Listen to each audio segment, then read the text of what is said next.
Morning guys, this is Rolf here with Lock Operations again. I'm going to talk a little bit about Bitcoin mining at small scale. So the type of mining that I'm talking about is enough to make you and maybe a few other people money on a regular basis, but not a large mining operation where you have employees and all sorts of other things like that. So there's a bunch of things that go into that, but there's disadvantages to being a smaller scale miner and there's advantages compared to the larger miners. The larger miners are the ones that you hear about in the news all the time. You go see the videos of the tours of their mining facilities and they've got 10,000 miners and monster things and employees that live there and super cheap electricity.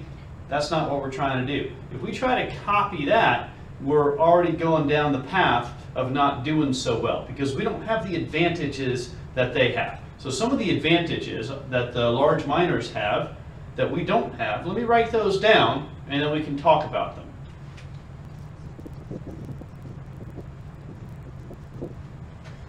Okay, so some of the advantages that large miners have that me, as someone who has 200, 400, or 1,000 machines, does not have, they have investors. So they're going to have investors that can put in a bunch of money and get them a bunch of equipment up front when they need to.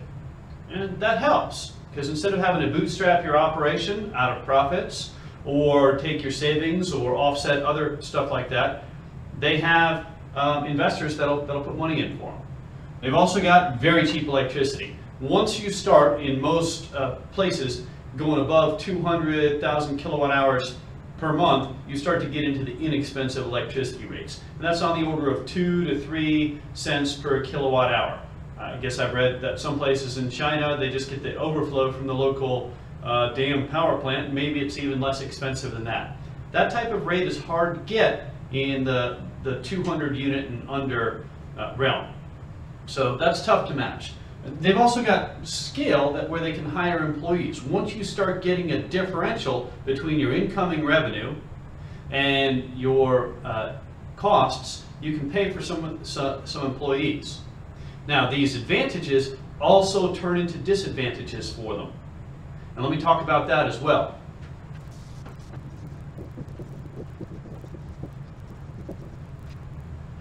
Okay, so some of the disadvantages that large miners have is they've got investors that expect profits.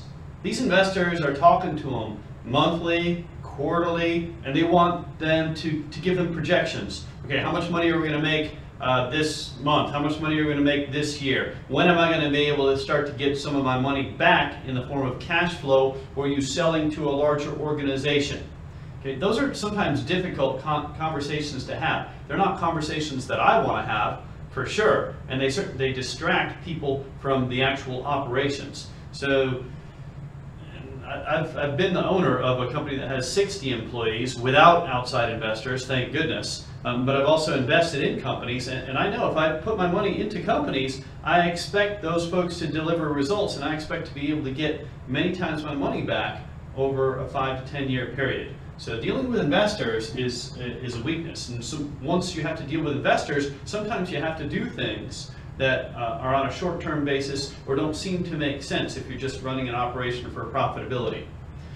Employees cost money, so burden cost of an employee, we'll just say, I don't know, $60,000 to $100,000 per year. Well, that's about as much revenue as 100 Antminer S9s come in. So you think, okay, if I have 100 Antminer S9s, the revenue from those 100 Antminer S9s is just going to pay that one person.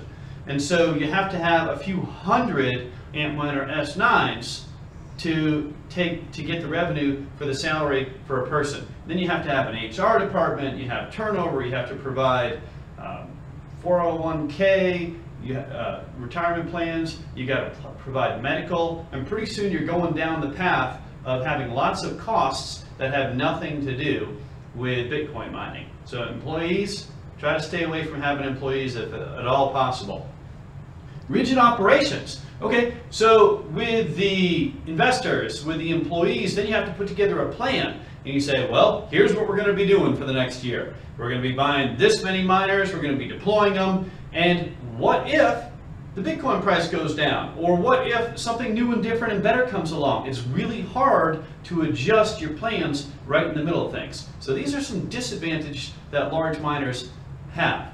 So let's talk about how, as a smaller scale miner, and I'll, I guess, describe more accurately what a smaller scale miner is, in my point of view, can really reap the benefits of staying away from these types of disadvantages.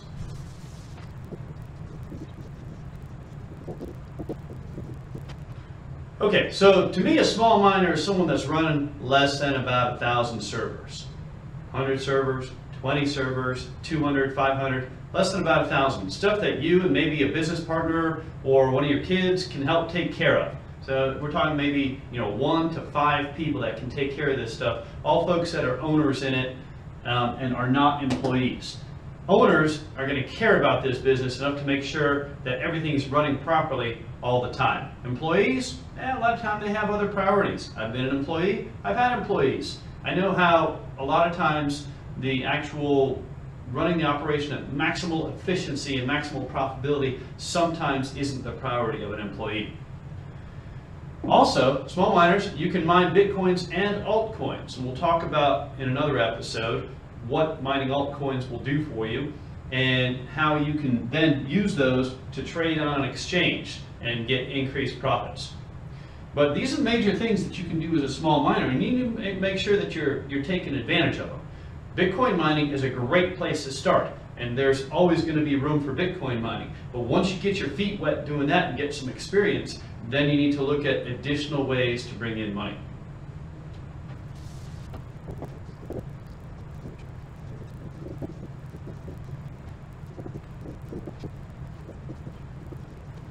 I was talking with my son as we were driving over here. My son's 14 years old. I'll get him on a video one of these times.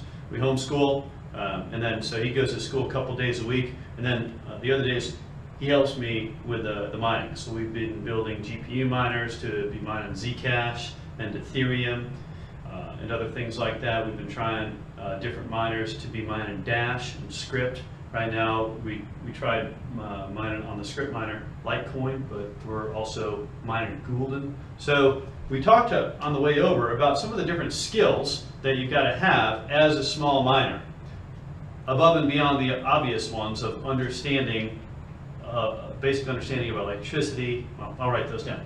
First off, you got to be able to troubleshoot. When something goes wrong, you can't call someone for help. You got to be able to figure out how to troubleshoot. Troubleshooting is a methodology that can be learned. You have a given set of problems, and you figure out what are the possible problems that can be causing this issue, and then you step through and eliminate those problems until you've identified the problem, and then you fix it. That's the basic troubleshooting methodology. You got to be able to always refine and improve things. If there's a way to get a more efficient power supply in place, if there's a way to get a less expensive and more reliable data switch in place, if you have a problem where you lose your internet connectivity, okay, well, bring in a second internet connection and have your firewall set up so that automatically flips over to it. Do you have the ability to access stuff from home, either on a secure shell command line, or can you VPN and take care of things, or do you have to drive into the place where you're mining to take care of stuff? So always be refining and improving, talk to other folks, look at YouTube videos, read different things, always be figuring out how to get things better.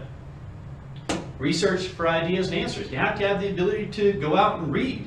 Look at YouTube videos. The latest current information on the way people are doing things is not going to be in a book somewhere. It's not going to be in a course that you can take at your local community college. It's going to be people that are on the leading edge, that are willing to share information, either in the forums. I read through all sorts of different forums on Bitcoin Talk all the time.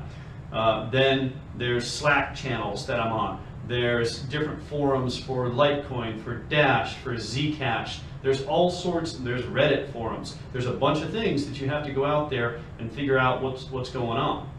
And then you have to keep your ear to the ground for what the different coins and opportunities are. If you put everything into the Bitcoin basket, you might win big, but you might lose big too. You don't want to have everything in one basket and then possibly lose it all. You got to be diversified amongst a number of different activities that you're doing to make money. The ability to just try it. Don't be scared. I have no idea if Dash is worth mining or not. So I did the research. I found that there's two different ASIC miners out there. There's the PinIdea and the Baikal. I ordered a Baikal from China, and I'm mining on it, and I'm surprised by how low the power usage is and how decent and flexible the Baikal miner is through being able to mine 6 different things and switch from different pools. So I might give NiceHash a try also with a flexible device like that. Maybe we're going to scale up on that, maybe not. And that goes to the next thing. Don't just come up with a plan and execute on that plan blindly. Start small, prototype, figure out what it is that you're doing, figure out if it's going to work or not, and then expand on it if it works, and quickly abandon it if it doesn't. Right now, the Litecoin miner that I bought, which is an A4 InnoSilicon, it doesn't look like it's profitable. So I'm not going to be mining anything with Scrypt until there's a more profitable miner that comes out. I think Bitcoin's coming out with their Antminer L3 soon. That should be profitable enough to mine different things with Scrypt. I'm not sure. I'm going to buy one, I'll give it a try, and if it works, I'll scale up. If it doesn't, I'll abandon it. For a while, I was mining Ethereum.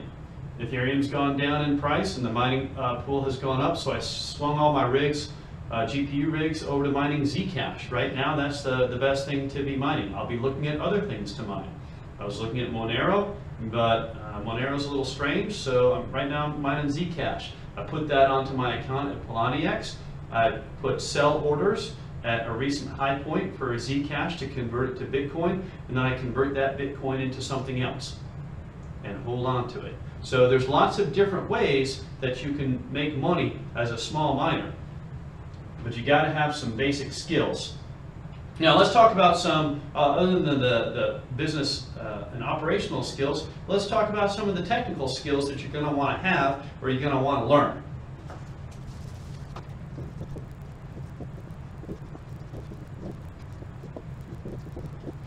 Okay, so if we're running a mining operation, first of all, we're bringing electric power into the miners.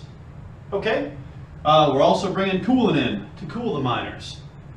Those miners are going to be getting information from the network, from the mining pool. Then they're going to be sending information back to the network and back to the mining pool. You need to have a basic understanding of how these different things work. Not that hard to learn, and you can ratio things up, but you do want to work with professionals to figure out how much cooling am I going to need? How much airflow am I going to need? An Antminer S9, I think it's 220 cubic feet per minute. If we run 100 of them, we probably need about 22,000 cubic feet per minute at a basic to come in and replace the hot air that we're generating. Maybe more, maybe less. Hot air expands. There's a lot of different factors that go into that. But that is a starting point. You can try that. Try it with 10. See if you can get 2,200 cubic feet per minute of air flowing through where your 10 amp miners are so that you bring in cool air to replace the hot air that they heat up. Electricity. You got to bring in nice quality, reliable electricity. You got to decide if you're going to have uninterruptible power supplies. I don't use uninterruptible power supplies. I figure my power is pretty reliable around here, and if it goes down and it stays down for a couple days, that's okay. If I'm not mining, I'm not spending money on electricity, I'm not making money on mining, but it costs a lot to put in uninterruptible power supplies, and it's not worth it because I like to keep costs low. Got to have a reliable network. I use 10-year-old Cisco 48-port switches. I know how to configure them, I know how to set them up, and that works for me. The information has to go out to a mining pool. On top of this, you want to monitor your stuff to make sure it's running all the time and alert you if it isn't. You don't want to always have to be driving in or hanging out at the office and walking up and down the racks and seeing if there's red lights. You want to have some type of system. There's people that sell you monitoring systems out there. I use an open source one called Zabbix that I've configured for my use to know what's going on. If half your miners drop off because a breaker pops open, you're going to want to drive into the warehouse and take care of it. But if everything's running smooth, you don't have to worry and check every hour and log into different things. You want to be alerted when there's a problem. Okay, so all this thing gives you Bitcoins. Not the right Bitcoin symbol here. or whatever altcoin there is, which then you have to have a way to convert it into dollars. You can use something like Coinbase or Kraken, or however they pronounce it. Once you start bringing in Bitcoin revenue on a regular basis, they're going to ask you what your business is. They might ask you to send a picture of your mine, a copy of your lease, a copy of your business license. So from the get-go, if you're going to scale up a mining operation, my recommendation is to set it up as an actual business. If you set it up as an actual business, then once you start paying the bank and the bills, you can work with your accountants, and the money that you put into these different machines, you can depreciate that and offset other income that you have or future income that you have. There's definitely tax advantages, because hopefully you're making a profit and you're going to have to pay some taxes, and then you can figure out how to reduce the taxes that you have. So these are the major operational type things. Above and beyond that, there's different types of risks. And there's risks in everything. That's one of the things that whenever I talk to people about doing this, they say, oh, it's risky. Well, you know what? Everything is risky. And the way you go through life is you figure out what are the potential risks and what are the consequences of those risks. What's the worst case situation, and how do I deal with that? If you can deal with the worst case situation of any risk that you can identify, then you can proceed. And then you know what to do when that situation comes up. So let's talk about risks a little bit.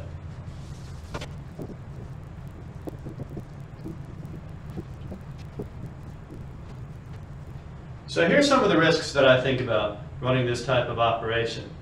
If I'm going to set up a company, an LLC, I'm going to sign a lease to rent a warehouse, so I'm going to put a bunch of money in to build out cooling and electricity, then I'm locked into a situation for a good 3-4 years. And I've got to figure out how to get in and out of that situation. Worst case, since I have not signed any personal guarantees for any of the spaces or anything like that, worst case, I lose money badly. The LLC has to go bankrupt, break the lease, sell off all the mining equipment and things like that. So worst case, in any type of business situation where I'm going to lose a lot of money, I think I'm going to at least come out break even, just because the equipment can get sold off, or I can get out of longer term contracts or other things like that. So going out of business by completely running out of money, that's pretty much one of the worst case situations. I guess a different worst case situation is I can be doing something that's outlawed. Folks say, well, isn't Bitcoin just for folks that want to do things illegally?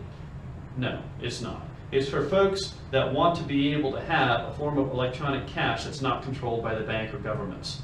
Especially since banks and governments are doing things like inflating the currency, outlawing large denomination bills, and looking at ways to completely track the economic activities of everybody. I don't like being told what to do. I'm happy to be providing an alternative to other folks like me that like to have basically a form of digital gold that has an established value that can be spent and saved and invested. A store of value that can also be used as a currency. So if it's outlawed, okay, what do I do? Boom, in America, all Bitcoin mining is outlawed. Okay, great. Is it going to be outlawed in every country in the world? I bet I could pack up my Bitcoin miners, put them on a bunch of pallets, and go to a different country. Maybe up to Canada, maybe to somewhere in Latin America, maybe Iceland, I don't know. And then redo my entire operation there. I know how to do it, so that's something that I can do. Okay, now what if the Bitcoin price drops so much that I'm not able to make money?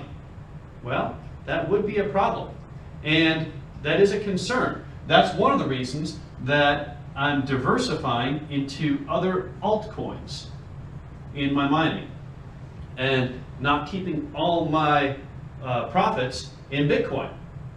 But this is also one of these things that probably will take a little bit of time. It's probably not going to drop from, what is it, 900 now, down to 200 and just stay there. If that happens, a lot of the miners will stop mining because they're profitable at 900, but they're not profitable at 200. So as long as I can be one of the miners that has the lowest costs and the newest equipment, I know that even if the Bitcoin price drops, and I might not be making as much profit, and the payback on my equipment might take instead of a year might take 2 years or 3 years. But I also know that if I keep my costs low, I can outlast other miners there that have a higher cost.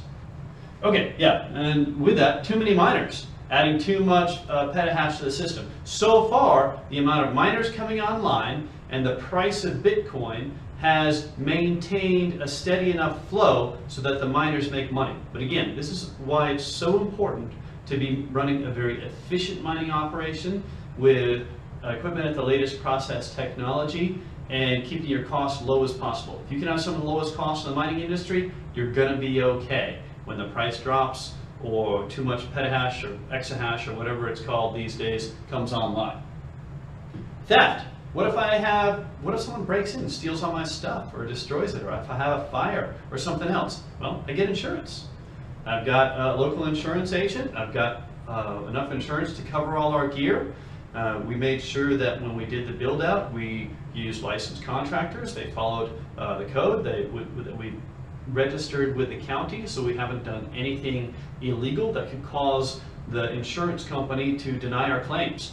We're on the up and up, a full up business, and if I do have one of these problems, I have insurance. Equipment fails quickly. Well, that would be a problem.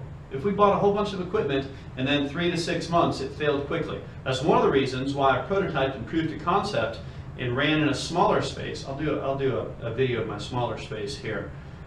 So you can see what my proof of concept looks like. But it was running and it was reliable. I'm in the state of Georgia here, a little bit north of Atlanta, and it gets hot in the summer. It gets hot and humid in the summer. So I ran all my equipment using natural circulation airflow. I don't have a data center or air conditioning, and I ran it all through the summer, and it ran well. So this stuff is designed to run at high temperatures and to operate at high temperatures. So I'm confident that in larger systems will continue to run. Now, again, worst case, if things start to shut down because it gets too hot, can I figure out a way to add cooling? Yes, I can. I'd prefer not to because of that cost, but I can certainly add cooling to the system. And the equipment goes obsolete. Well, it helps. I've worked in a bunch of different industries. I worked in the semiconductor industry for a while, so I understand process technology and how much it takes to invest in a new wafer fabrication facility with the new process technology. The equipment that I'm buying, the Antminers and the other types of equipment, is using the latest process technology, the 14 and 16 nanometer. We're going to go down to a smaller process technology, which is going to use less power at some point in the future. To me, that's still 2 to 3 years out from now, which is 2017. So I think I've addressed the majority of the risks. I'd love to find out what other risks y'all think there are. Let me know in the comments, and maybe I can address those on a future video. So to sum up, there's a lot of different things that a small miner has over advantages that a small miner has over a large miner. Big thing is flexibility and running your own operations. You can also control your costs. So hopefully that helps give you some food for thought about things that you want to think about. So I was going to do skills.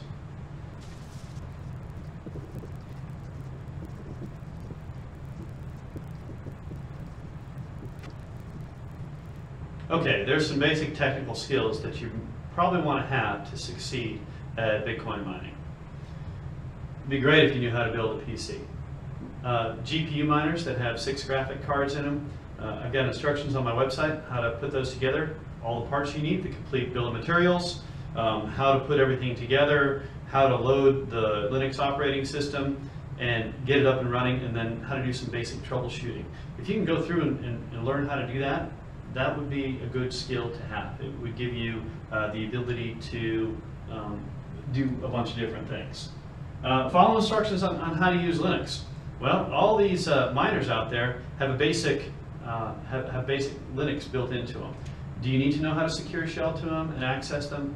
No, but it does help if you can understand how to run a script, how to automate some things. I take it to a more advanced level by using Zabbix, which is an open source network monitoring system. So I'm able to monitor all my different equipment and have it send me emails when it falls below certain levels or goes offline or things like that. but it would help to have a basic understanding of Linux. Network and security. You do want to run a secure system. So you can take advice on what type of firewalls to set up and what type of data networking, but you also don't want to set up network loops. Networking these days is a lot easier than it was 15, 20 years ago. So there's a lot of stuff out there that's more plug and play. So it's not that hard to do. Airflow, cooling, electricity. You need to be able to talk to professionals and have a basic understanding of amps and volts and power and cubic feet per minute and tons of cooling. Again, these are things that you can learn. You can watch videos and do stuff. And learn and use applications.